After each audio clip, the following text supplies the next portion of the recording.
सहना भवतु सहनौ भुनक्तु सह वीर्यं करवावहै तेजस्विनावधीतमस्तु मा विद्विषावहै। ओम शांति शांति शांति। We'll continue from where we left in our previous class, which was held at the Bharati Vidya Bhavan, the previous class on Vedanta and the science of human possibilities. We were discussing the personality of a human being as it is discussed in the philosophy of Vedanta. It has been broadly divided into three different aspects of the same personality. One is the subtle, one is the gross, the external body, then the subtle body, and the causal body. So that is one classification, one way of classifying a human personality. And as we explore these three aspects of our personality in a very scientific way, we open up a lot of possibilities which were hitherto unexplored. When we talk of evolution of a human being or a human personality, we normally mean by physical development, the development of the body, the sense organs, sharpening them, and also to a certain extent, the life forces, not to a certain extent, to a very large extent. It also includes the manipulation of the forces that run the physical body, which is known as a technical name known as prana. So it is pranamaya sharira, or that aspect of our personality which is known as prana or vital force. So it's a very scientific classification that the physical body has to be guided or influenced by the pranic body, or the second aspect of our personality, which comprises of the prana, which again are divided into 5 basic pranas.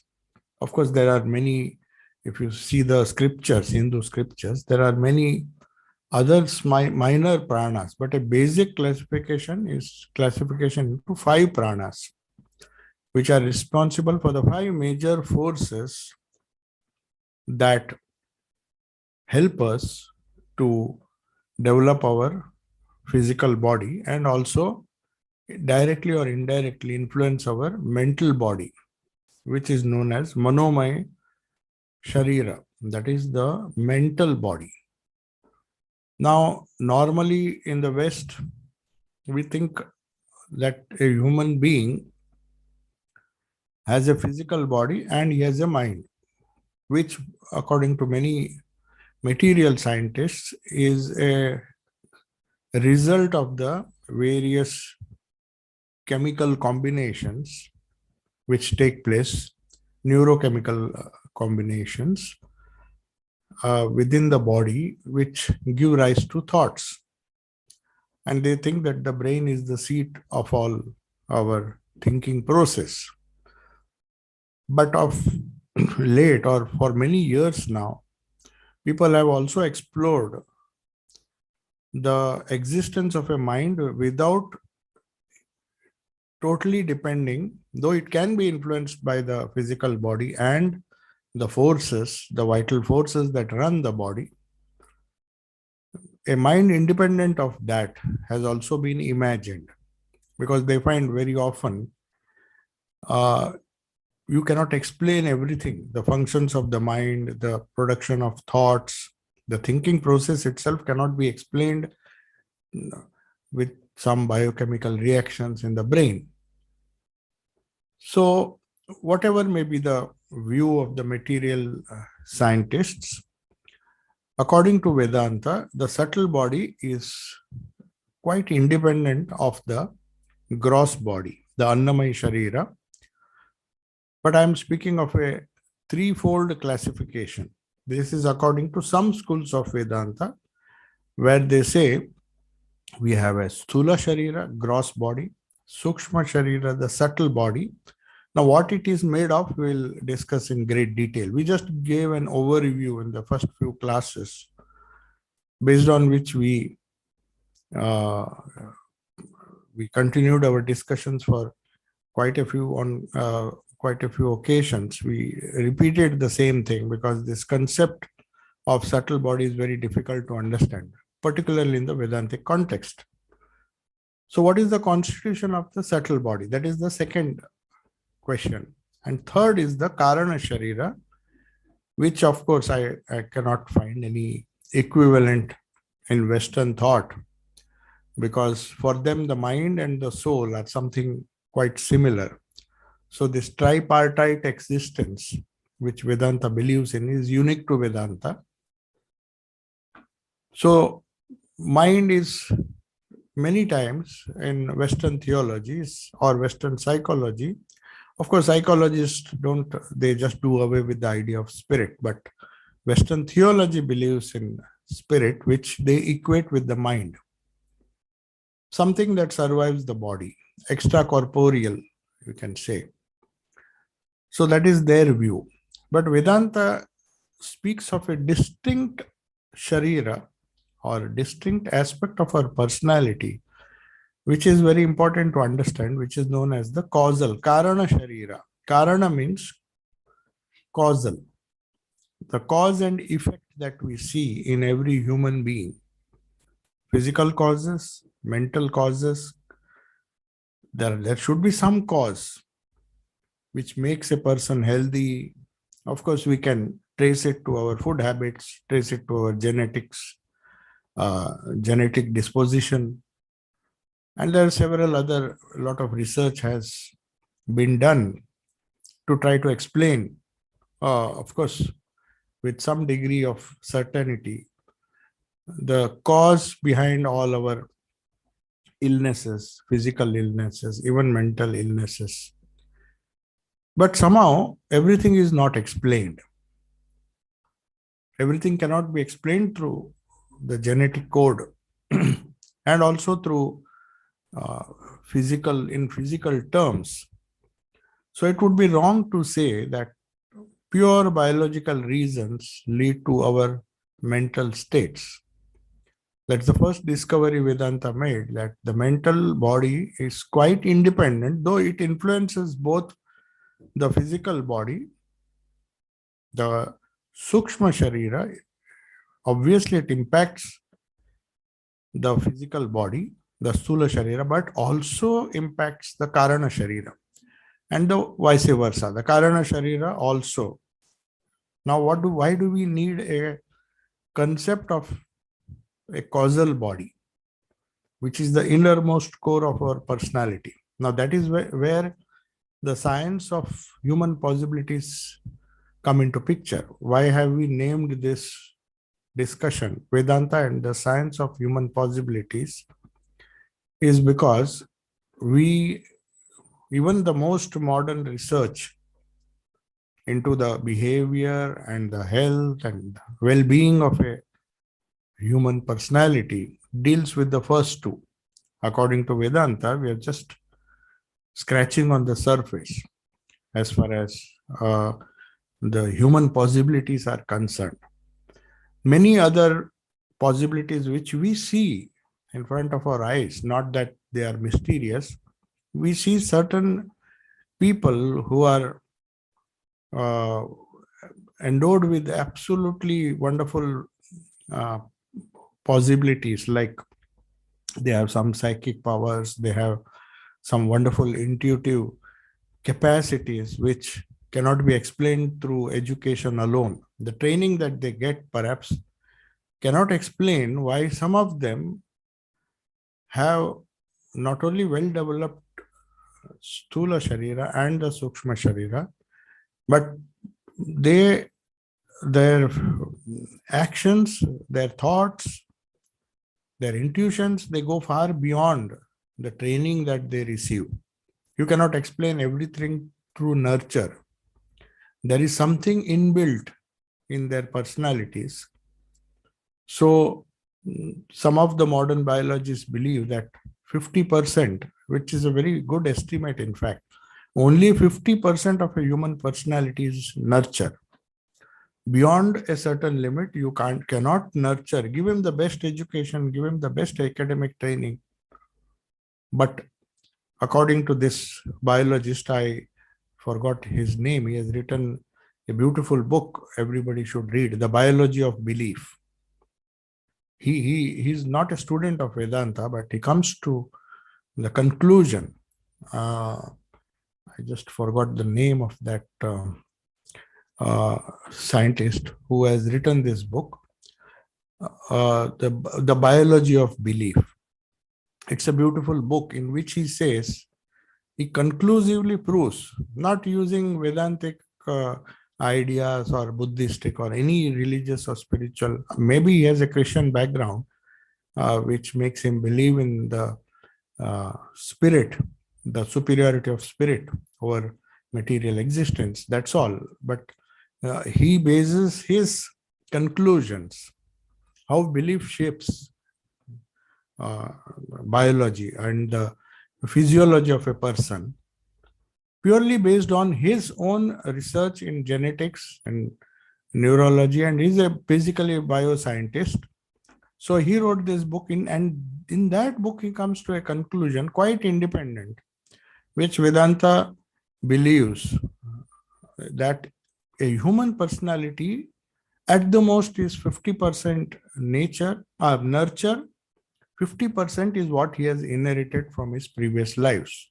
Of course, he, as a biologist or as a scientist, he says, I'm not very sure of the existence of the subtle body before one is born, rebirth and karma, though he says many traditions believe, though he conclusively does not prove that, but he says there is enough evidence to show that when the child is born, he comes with an inner nature. He calls it an inner nature or nature. And that nature is 50%. So beyond 50%, according to his estimate, you cannot change a person. So he comes with a baggage of karma or baggage of tendencies or baggage of human possibilities, which start manifesting at a young age. There are many talents, many talented children, where you cannot just explain, because the type of education that child has received and the type of atmosphere or the environment that the child has received is not enough to explain his genius. So that explains why Vedanta considers a third level of human personality, which is unexplored, obviously, because it is not tangible. It's not studied in a laboratory. Of course, it can be studied in the laboratory of spirituality, but for that you have to make some basic assumptions. So the first assumption, the important assumption in the science of human possibilities as described by Vedanta, is the acceptance of this Karana Sharira. So we, in our previous class, we discussed about the gross body. I'll not repeat it, though I can just give a overview of what we discussed, because we have to discuss these three aspects before we go on to another classification, where the same personality, instead of being divided into three bodies, the subtle body or the gross body, Sthula Sharira, the subtle body, or the Karana Sharira, is divided into 5, which I have spoken of many times. It is known as Panchakosha. That is another Vedantic idea, which is more popular because it is discussed in the Taittiriya Upanishad, which is one of the important Vedantic texts. So there, for the first time, we see a classification not just into 3, Sthula, Sukshma and Karana. That's a very popular classification, of which we have not understood the Karana Sharira, because it is not as tangible as the other two Shariras. We can analyze the other two using our scientific acumen. But when it comes to the fivefold classification, it is more scientific and more precise. That is why the Taittiriya Upanishad, the Shankaracharya's commentary on that, if you study, it's a very important Vedantic text, one of the very important Vedantic texts, or you may say one of the very important Upanishad, where all the five aspects of human personality, based on this tripartite existence of human being, that is divided into five. The Annamaya Sharira, which I'll not explain again, the Annamaya Kosha or the Annamaya Sharira. In fact, in the Upanishad says it's Annamaya Atma. Atma means the self. So they say there are five different selves. It may be a surprising thing. How can one personality have five different selves? Of course, we can have. We assume so many different selves, do so many different roles. A role as a father, role as a son, role as a mother, and so many multiple roles we play. So this is one way of explaining that we have multiple selves. They start with Annamaya Atma, which is Annamaya Sharira, or Annamaya Kosha. Kosha is another way of explaining. It's like a sheath. We have concentric sheaths, one inside the other, one pervading the other. It's not physically that it's just one covering. You remove that covering, then there's another covering. It's not a sheath in that sense, but it is five levels of existence, which begins with Annamaya Atma or Annamaya Sharira. Then we have Pranamaya Atma or Pranamaya Sharira. Then Manomaya Atma, Manomaya Sharira, the mental aspect of the subtle body. And then there is another aspect which is unique to Vedanta, that is the Vijnanamaya Atma or the intuitive mind. There's a very sharp distinction between a reactive mind and the intuitive mind in Vedanta, which helps us to understand the evolution from an ordinary human being, highly intelligent, academically excellent human being, to a spiritual being. So that is the question asked. Why do we see in some people a better intuitive understanding of the facts of life? Facts which are not very clear, which our senses don't convey to us in a clear terms. So that requires a special kind of Atma, which is known as Vijnanamaya Atma, or that is when the spiritual possibilities we begin to explore. When we come to the level of the Vijnanamaya Atma, which is the fourth in this hierarchy, we have this famous psychologist Adler and others who believed in this hierarchy of needs. They call it hierarchy of needs. So, but here we believe in hierarchy of our existence, very existence. It's not just the needs that give rise to this hierarchical existence, but it is our fundamental nature. Only thing we do not manifest it. So we hardly know what intuition is. A little bit of intuition percolates through our reactive mind, and we call that person highly intelligent and intuitive, taking decisions which some people they just say gut feeling. It's a very bad way of expressing the same thing. You can't say it's gut feeling. Some people get some kind of premonition, or they make some intuitive they take some intuitive decisions based on what is known as gut feeling. It's not so easily explained. Intuition is a faculty which has to be consciously developed or inherited from a previous birth. As I told you, that is where the Karana Sharira comes. So how can these people who are absolutely living in a physical and mental plane suddenly transformed into saints? They evolve. And in some cases, the transformation is absolutely drastic. within a second. At least two cases I can tell you. One is Valmiki and another is Tulsidas. These are famous because we know them, these personal. Tulsidas is more historic than Valmiki is. Valmiki, of course, is the author of Ramayana. But how he changed, where were the samskaras? Where was that nature was concealed or maybe pressed down by his nurture, the way he was brought up, whatever may be the reason. These two personalities, if you consider Valmiki as well as Tulsidas, they were absolutely clinging to the lower three levels. There was hardly any intuition in them, at least till the transformation took place or started taking place. Not that Valmiki became Valmiki from that robber immediately. The transformation, the impetus for transformation was sudden, but it took some time. But anyway, he changed permanently after that incident. And the second case is Tulsidas, who was absolutely person down to earth, very worldly person. One rebuke from his own wife, telling him that if you had the same kind of attachment you have for me to the Lord, you would have become a great saint. That was enough. So you can't explain. One scolding will not change a person.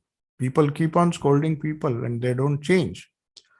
Why did this sudden change? The only explanation is Karana Sharira. Nurture, that is 50% of his nature, real nature, spiritual nature, was hidden, concealed. Only thin layer was there, which had to be broken, and suddenly, as a fountain springs from the apparently hard earth, the spiritual nature just started flowering. So that is why we have to understand when we consider the human possibilities, we have to consider what this Karana Sharira is. Where is all our real nature, our potentialities, spiritual potentialities hidden? And how to explore, not only explore, but see that those possibilities are not only explored, but manifest, so that we can convert ourselves. That is the whole effort that we are making in trying to find out what Vedanta says about the higher human possibilities. So till the level of Manomaya Kosha, which is what our modern education aims to develop, the Annamaya Kosha, sharp senses, sharp sensory reflexes, which are required for success in any field, whether he's a surgeon or engineer or a scientist. And plus the vital forces should support him. If he is not supported by one of these vital forces, he becomes disabled or differently abled, as they say. And then he is not able to express even his physical possibilities. Leave alone his mental possibilities. Then we come to the mental possibilities, the reactive mind, which is sharpened by constant training, by constant education. So that's all about a development of a personality according to the modern psychologists. And he is supposed to be a very brilliant person, academically empowered. And we feel that almost the parents were successful and the teachers, of course, and the environment was successful in exploring all his possibilities. That is why he has a wonderful career, good academic career, a good professional career, and that's all about. But Vedanta says, even such a person with all the faculties intact, with a very good Sthula Sharira, or a very good Annamaya Kosha, Pranamaya Kosha, and even Manomaya Kosha, with the help of nature or nurture, you can nurture a person, according to the scientists, only 50%. So what about the other 50% which is left unexplored? That is where Vedanta begins. The science of spirituality begins. He said, okay, so who are the people, according to Taittiriya Upanishad again, or there are other Upanishads also which speak of this development. They don't neglect this. They don't criticize it. In the name of spirituality, the lower three faculties should be trained. So who is successful if it comes to religion? A person who is strong physically. That is why Swamiji insisted on physical strength. Strong not only physically, but also able to use his sense organs. That is why uh, yeah, there are many Shanti mantras in the Upanishads which say that let all my limbs be strong. Let my life forces be strong. That means let me be capable of being successful in life in these lower levels so that I can focus more on the higher levels. Without these three, you cannot aspire. Without a strong body, there cannot be a strong mind. That is why Swamiji says when the body is strong, that's the time when we have to explore the other possibilities, not when they are giving way. So the three possibilities which are explored, and we consider a person sufficiently nurtured if he has passed his academic career and also goes through his professional career developing these three shariras or these three levels. But at the level of buddhi is where there is a marked difference between a spiritual person who has really started exploring his higher possibilities. So we come to the fourth layer, after which the development of a personality, according to Vedanta, the real possibilities are developed only after this layer. Till then, it is mandatory. One is a adhikari, means he is now ready for taking up the spiritual journey. That's why they began this journey when the child was quite young. In fact, 8 was the age, 8 to 6 years. I am not tired of repeating this. I was just wondering why this Upanayana ceremony was fixed. Such a small child, what will he understand about spiritual? Let him first make his prepare his career or develop, and then maybe when he is an adult, he can take up the spiritual values. No, they believed that the sooner, the earlier you begin. So the fourth layer, the Vijnanamaya Kosha, the initiation or the training that has to begin at the age of 6, which in most of the education system is just primary. Let's say even before the primary education begins, he is supposed to at the age of 5 or 6, he goes to school. So 6 is the age where he has his faculties well developed, not by going to school, but by observing nature around him. That is how people normally are supposed to educate themselves, by seeing things, observing things, coming to conclusions. And at the age of 6 or 8, maximum 8, beyond that, to do Upanayana was considered to be a sin. So you have to finish your Upanayana ceremony so that you begin the training of the fourth layer of your personality by constant prayers, Dhiyo Yona Prachodayata. That is the buddhi or the intuitive layer which remains unexplored, because in many traditions, I was surprised when in some of the Hindu families, because this Upanayana is a Hindu tradition, a few days before marriage, this is done. Why? Because they have somehow made a rule. It's mandatory to first become a brahmachari before he becomes a grahastha. So when does he begin his do his Upanayana? So those who are really concerned about following these traditions, they say, okay, at least a few days before marriage, let him do Upanayana, because he did not have time, the child did not have time. In fact, it is done only for boys, but earlier in the Vedic age, it was done for girls also. So in any case, whether it is boy or girl, it doesn't really matter. But the idea was that at that age, the idea or one possibility which he has to start exploring, not just the lower 3, which anyway his education will do it for him, but the other 2 possibilities, at least we start at the age of 6 or 8 by this prayer. It's a simple prayer, but that is the essence of all our spiritual sadhana. The mantras, all mantras which came later on, all the mantra tradition, They are all based on this Gayatri mantra. So the meaning is same, only the mantras have been shortened and certain bijas and other things have been added. Different traditions have contributed, trying to make it as smaller as possible with the same effect. But it was Gayatri was supposed to be sufficient for any human being to start developing or exploring his spiritual possibilities, which began at the age of 6.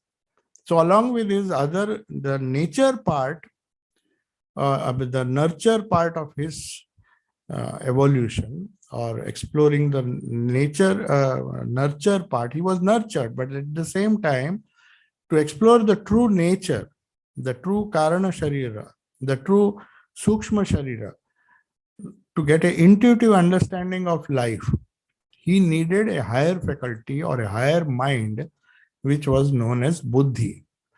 So Buddhi has been central, so important in Indian Vedantic evolution, or the science of Vedantic, science of human possibilities, as explained by, as put forward by Vedanta. They thought that your real nature cannot be explored. That nature is there, it's there. You have inherited it, maybe from your previous birth, several births, which will come to that, because when we come to the Sukshma Sharira, we'll come to the rebirth, the karma, rebirth, how is the soul reborn, what happens after death. All those things have to be answered, because Vedanta doesn't leave anything unanswered. So if you explain that something has come by way of your nature, which this biologist, the biology of belief that scientist says, he says that it is in the genetic material. But where did the genetic material come? You may say it has come from parents. But we know the parents of Jesus were his father was a carpenter, though he was a good man. And we know the ancestry. Most of the parents, they were ordinary people. So it just cannot come from the genetic material of their parents. Otherwise, all the parents would have been, the saints would have had parents who were themselves great saints. It's not seen. So they have just contributed, you may say, 50% of the immense possibilities that the child will have, but the remaining 50 has been carried over from some previous birth. And that is what is known as nature. So nurture is only 50%. So we can aspire to explore only 50%. I'm not very particular about this percentage, but you can safely say that only 50% of our entire capacity as a human being is explored with the help of this modern education. That's the idea. And that is the idea of Vedanta also. So they wanted to explore the other part, which they believe should begin as early as at the age of 6 or 8. Latest, when the Upanayana was given, both to boys and girls, and they were supposed to pray for that higher faculty. They begin with prayer. Of course, the prayer is answered after a long time. That is a whole spiritual practice associated with that. And also the Gayatri Mantra. Gayatri Mantra is not just a random prayer. It is discovered by one of the greatest rishis who literally Om Bhur Bhuvasvaha Tat Savitur Varenyam Bhargo Devasya Dhimahi. Dhi means Buddhi. Dhiyo Yona Prachodayata. So it's not just a prayer. It has wonderful words associated with that. And the whole prayer is so significant that it explains the very purpose of our human existence. That is to explore the higher two aspects. So that is when we come to a stage where our nature is really the potentialities that we have as a result of our own baggage of karma. It's not that we are getting it from nature as in the sense the prakriti. Don't confuse this nature with the prakriti. Prakriti is only for nurturing us. It gives us all the environment and the facilities to nurture us. the things around us, if we keep our eyes and ears open and all the sense organs open, it gives ample opportunities, as Thakur did, to observe nature. That is Prakriti, not that nature. I'm talking of the real nature, the internal nature, which is not known to a human being. That is the innermost aspect of our personality. And that is where the Karana Sharira, or the causal body, is involved. So before even we begin the study of the causal body, we have to find out what this subtle body is. As I said, one of the aspects of the subtle body is our mind, which has been very clearly divided into two. One aspect is very well known to us, the reactive mind, the mind which can be trained, certain skill sets that we can develop. So the more you develop that reactive mind, the skill sets will be better, and we consider that person to be more successful. He can analyze things, he can rationalize things, he can make judgments based on the study that he has done, his own memory. It's a fascinating field by itself. No doubt psychology deals with all these things, child psychology, educational psychology. Everywhere, this developing of skill sets is also a great science. It's a possibility which every parent and teacher tries to explore and develop in a child. There's nothing wrong with that. So, but that is the Manomaya Kosha alone. This fact is not explained anywhere else other than Vedanta. Manomaya Kosha means mind, that is fine. So if he is a very intelligent boy or a girl, having the best type of education he can possibly have, and a very successful career because of the successful skill sets. A successful surgeon, a successful teacher has to have successful skill sets based on the reactive mind, which is absolutely rudimentary according to Vedanta. He has achieved a lot compared to the other people who have not even developed those things. Forget the other people who are not even developed their sense organs, or not capable because of some disability to even make use of their prana and the stula sharira and the annamaya kosha and the pranamaya kosha, even to achieve a degree of self-sufficiency and some kind of training for those things. It requires so much. You have to go to the gym, you have to go to so many, even to develop a physical body, if sound, and take care of the food, diet. So much of care is taken. There's nothing wrong. But after all that effort, we develop only the first three layers. And assuming that we have already developed these three layers, and also assuming that by the grace of our own old samskaras or our own environment, somebody has told the children to start at the young age, assuming that we start developing the Vijnanamaya Kosha at the age of 6. First with the help of Gayatri. Later on, when he grows up, he understands, his buddhi becomes more and more sharp. Buddhi is nothing but, as opposed to the reactionary part of the mind, the lower mind, manas, buddhi is the discriminative part. As I said, it's such an important aspect of our life. It's a very simple aspect. It's known as the power of making choices, or in Sanskrit it is known as Viveka Buddhi. So we just casually say, oh, he has a very good power to make a good choice in life. But people who are really pragmatic find that choice making can be one of the most difficult tasks for a human being. And when we may be academically very skillful, as I told you, the three layers can explore all the three lower possibilities, but without this buddhi, even to survive in life, to make the right choices, even to lead a decent human life as a successful human being and keep it up till you die. I mean, keep that success or whatever you may say, the whatever you achieve intact till the end of your life requires some kind of development of this uh, power of discrimination or viveka, also known in a very crude way. We can say it's a choice making ability.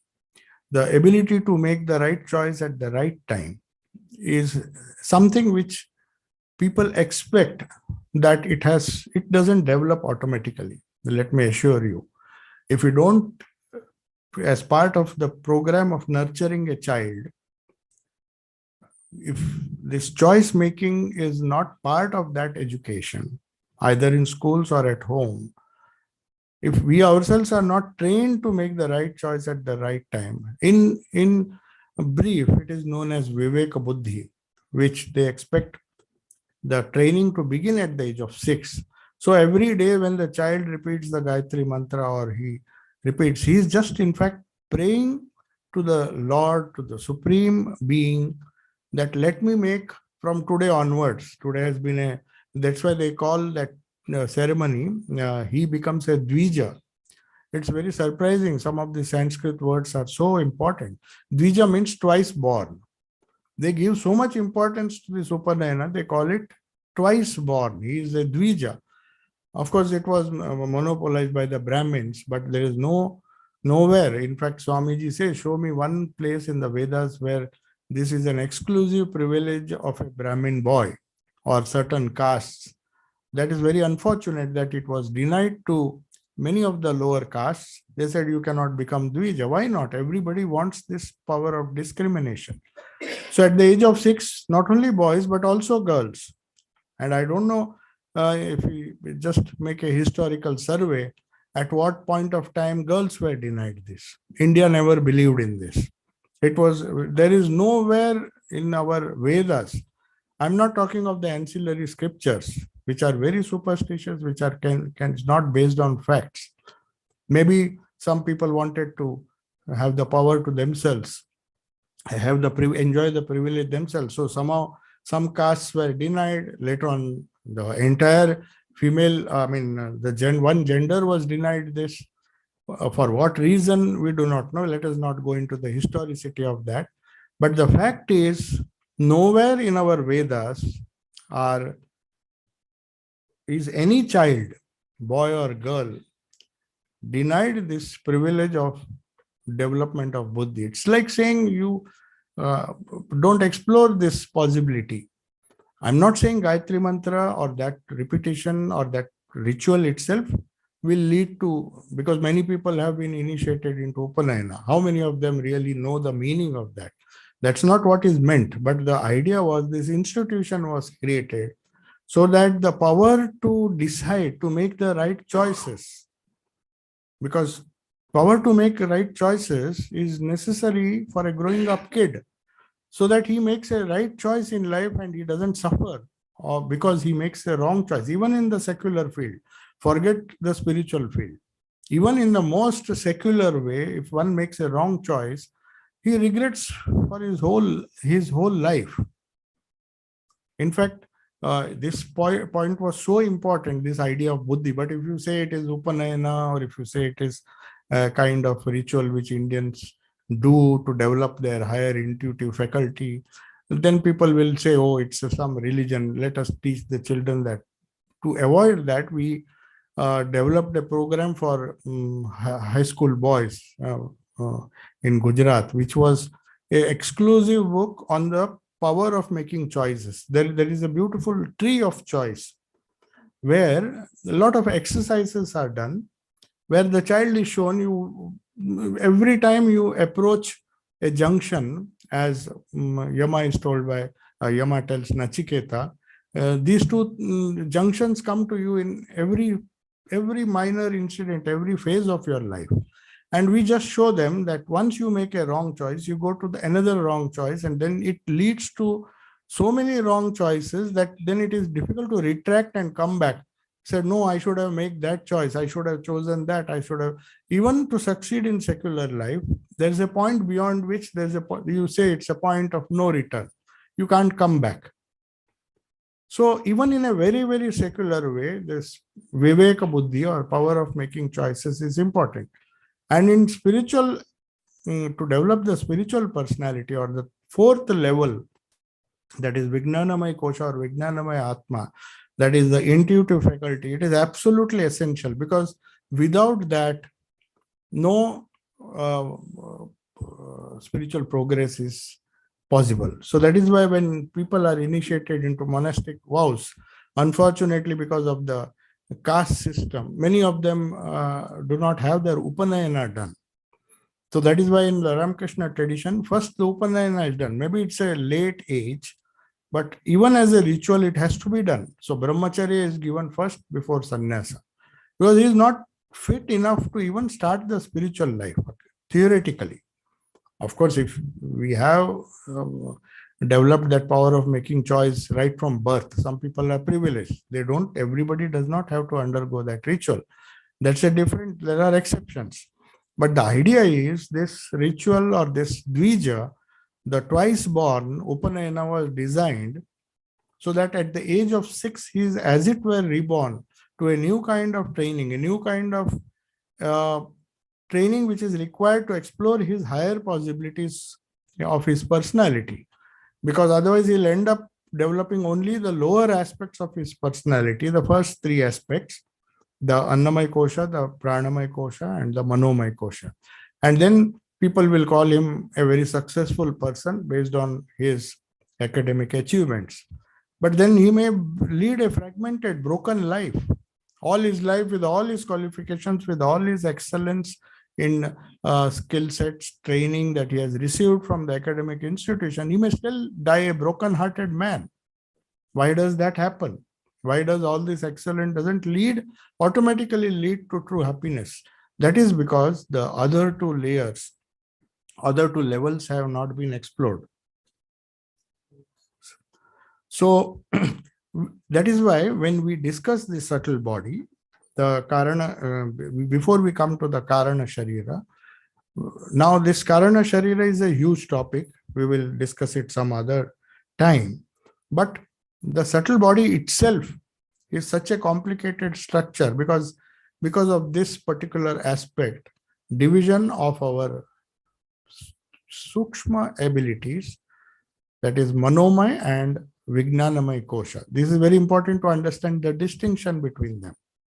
Intelligent person is not necessarily has not necessarily developed the Vijnanamaya Kosha. If he has not developed simultaneously, let me add simultaneously, it cannot be left for a later age.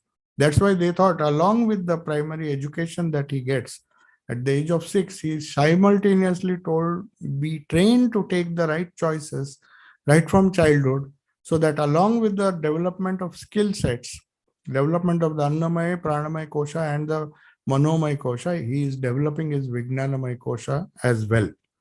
That is the role of a teacher who ensures that the development takes place, nature and nurture take place simultaneously. So as this author of Biology of Belief, I just can't recollect the name, Bruce Lipton. Yeah, Bruce Lipton. He was actually, he was such a famous, he might have even got the Nobel Prize, but because of his controversial ideas, which they thought are not scientific enough, but he held on to his, and he lives the life of a recluse. He's a very eminent scientist, bioscientist, and he gave this idea without even studying Vedanta. He comes to the conclusion that there is one aspect, 50% of our human personality, which has, he of course, the only solution he gives is that it comes from the genetic material which we have not explored. But genetic material does not explain everything. Power to make choices will not come. It has to come from a more subtle level, which Vedanta calls the Karana Sharira, the samskaras, the old tendencies which we have inherited.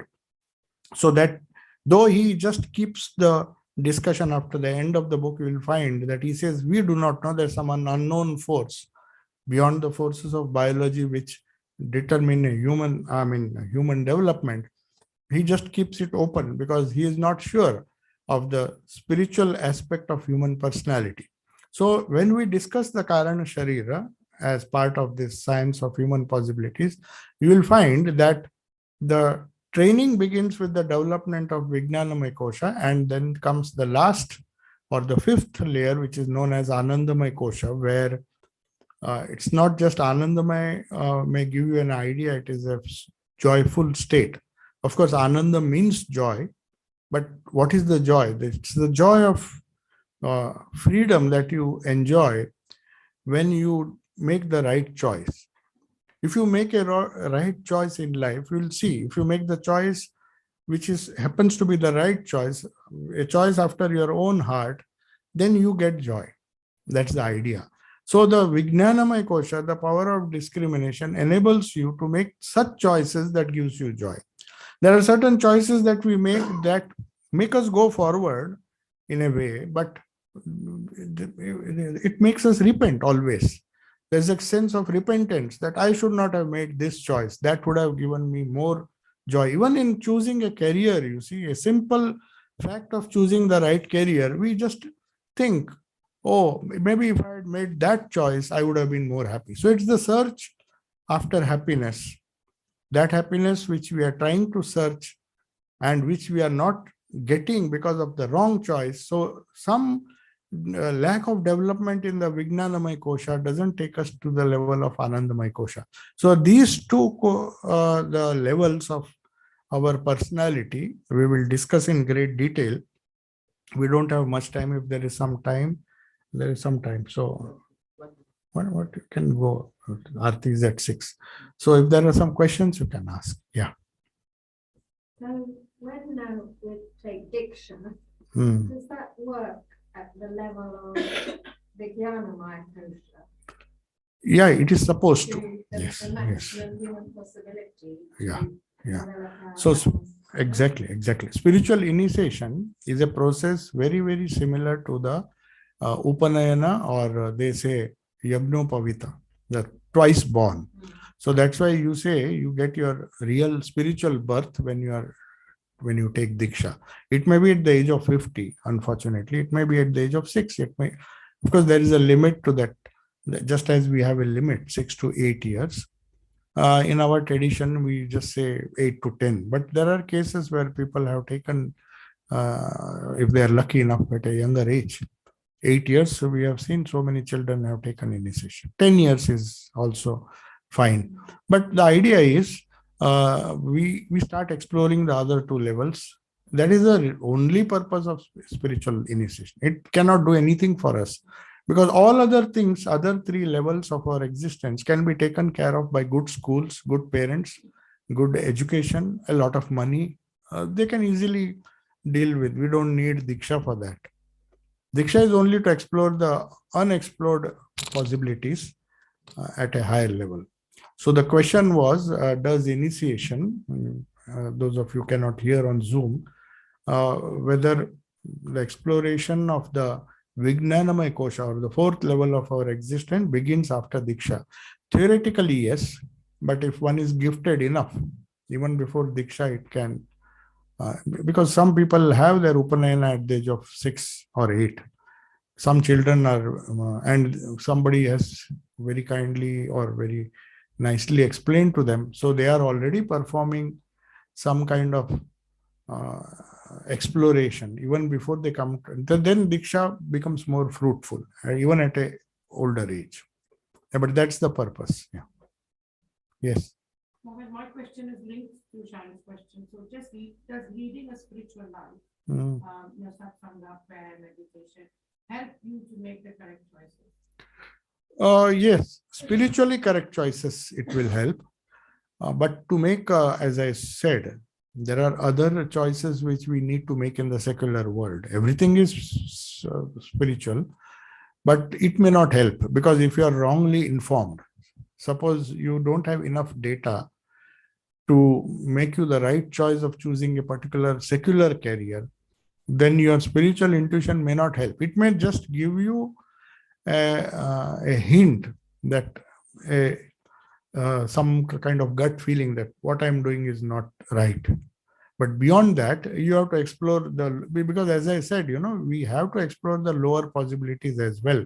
We have to use our intelligence, rationality, and find out whether the choice that you are going to make in the secular world, whatever career you are choosing for yourself, is something that you are capable of. Suppose you are having a disability and you try to do something which is beyond the scope of that this thing, then it may not succeed. So that choice is not covered in this. When I say Viveka Buddhi, means choosing between the Shreya and Preya. We have discussed it many times. What is Shreya? That which is good for us in the long run. Preya is that which is pleasant. So the human tendency is always to choose the pleasant. Right now, okay, let me choose the less difficult thing. That's how the child develops. That's why some of the schools or they say attempt the most difficult question first. If you attempt the simple ones, if you always tell them choose the path of least resistance, then the child will not develop. So also in spirituality, of course, one has to. But as you asked, your question was whether it will help to make right choices in the secular field. It may not. For that, you have to have that Manomaya Kosha. Has to be, the discriminative capacity, which gives you the right information and knowledge to choose something which is not only close to your heart, but also close to your intellectual capacity, the skill sets that you have. There is an online question. Hmm. How can you differentiate between intellectual function of Manomaya and Vijnanamaya Kosha? Yeah, it's very simple. The question is, if somebody has asked the question on chat, how can we distinguish between the two aspects of the mind? There's no well-defined border between the two. It's not that we always use our Manomaya Kosha and we always use the Vijnanamaya Kosha. So how do we distinguish which is the jurisdiction of Manomaya Kosha and Vijnan? That is the question. So you have to remember one thing. When we divide this human personality into Annamaya Kosha, Pranamaya Kosha, Manomaya Kosha, Vijnanamaya Kosha, and Anand, they are not discrete different compartments. You can't compartmentalize that now I am in the Annamaya Kosha. When you are in the Annamaya Kosha, when you feel your body, you also feel the vital forces. The Pranamaya Kosha is also part of you. So also your mind, your thinking. Only when you are sleeping, perhaps your body and the prana functions. The others are put to rest. So to distinguish between Manomaya and Vijnanamaya Kosha, if you want to, when it comes to making Viveka, see, that's why I said Buddhi means that which helps you to decide. Buddhi is something which gives you some kind of intuitive capacity to choose Shreya over Preya. That's the simplest definition which young boy Nachiketa was given when he was very young. In fact, this wisdom was given to him when he was hardly 12 to 14 years of age. So he says, in the power to make choices, at every point of time, you are using both the Manomaya as well as the Vijnanamaya Kosha. Manomaya Kosha tells you from your previous experience, the reactive mind tells you, this is pleasant, it may not tell you what is good. It may not tell you the path which is good, but it will definitely tell you this is pleasant. So the power to distinguish between the pleasant and the good, Shreya and Preya, has to be developed. And the more it is developed, by developing the Vijnanamaya Kosha, then you will find that that child or that person, he will make choices which apparently will not follow the path of least resistance.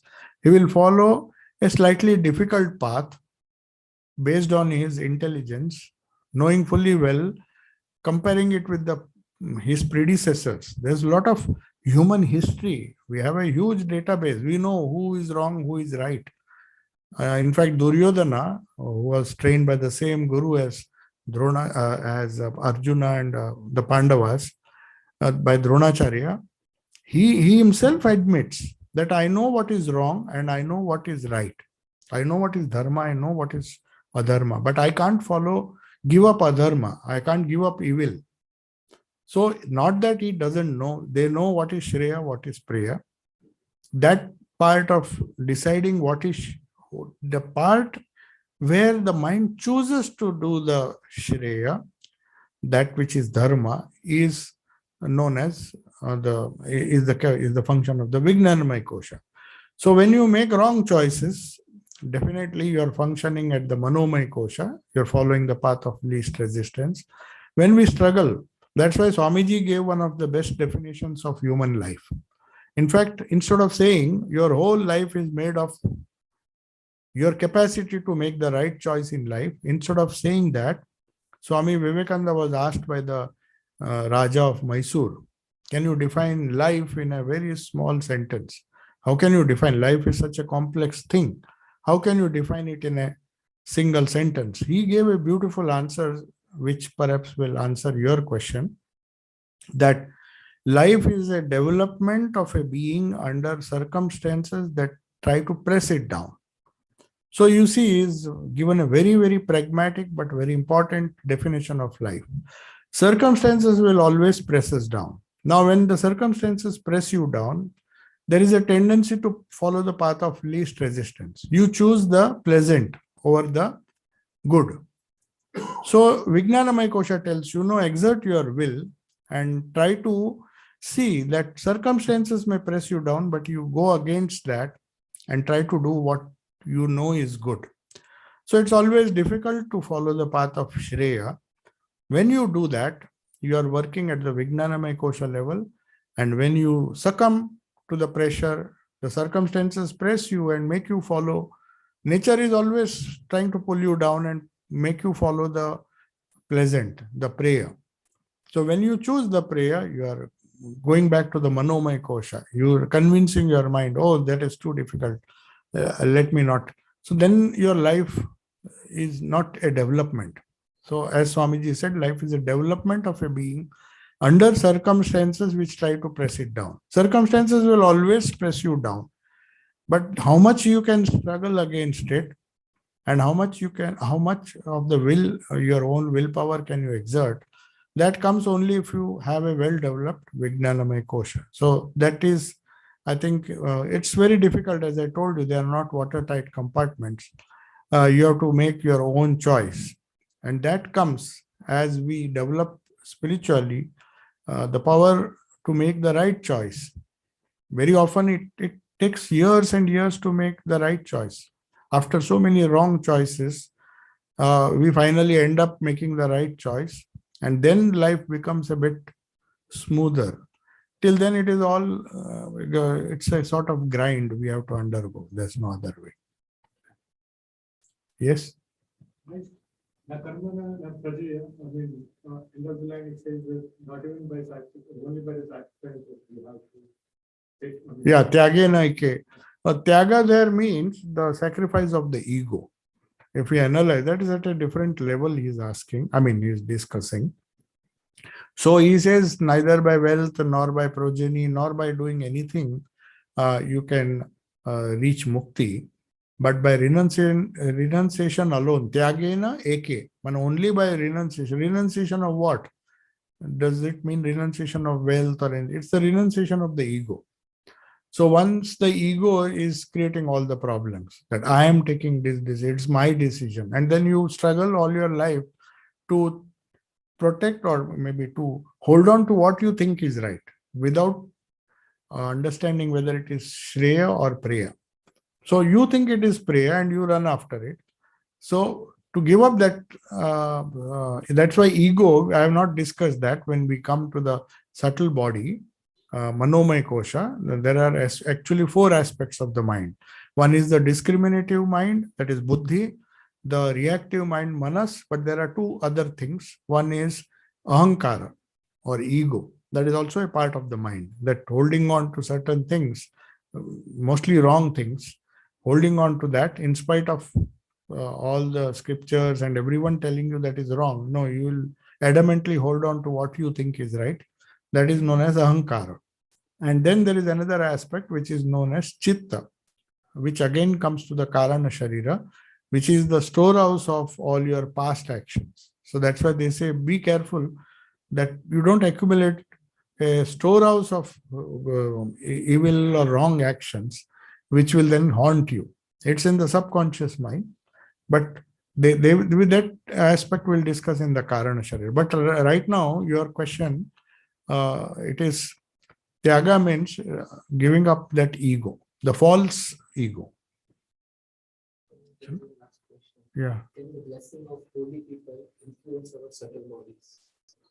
Yes. Why subtle? It can influence your causal body also. Thakur Sri Ramakrishna had that wonderful capacity to change not only the. That's why when somebody said the previous incarnations, they performed so many miracles and miracles like curing disease and all. Then Swami Shardanji writes in his Great Master, these are very, very, very simple things. To change the gross body is not so impossible for these holy people. But the real challenge is if they can change the causal body. What do you mean by causal body? There are certain actions, the fruits of which you have to enjoy or you have to suffer. There is no way you can escape. You can escape from physical diseases by going to a doctor and taking some medical treatment. But what about this karana sharira, the nature part of your personality? That has to be undergone unless there is divine intervention. So association with the holy, depending on the degree of holiness he has got, and association with the avataras who can at one stroke, they can remove they can destroy your accumulated karma, that is the samskaras. So that acts directly on the causal aspect. So that was Sri Ramakrishna's greatness, that he could change, not by nurture, change the very nature of a person by his touch or by his words or by his thought.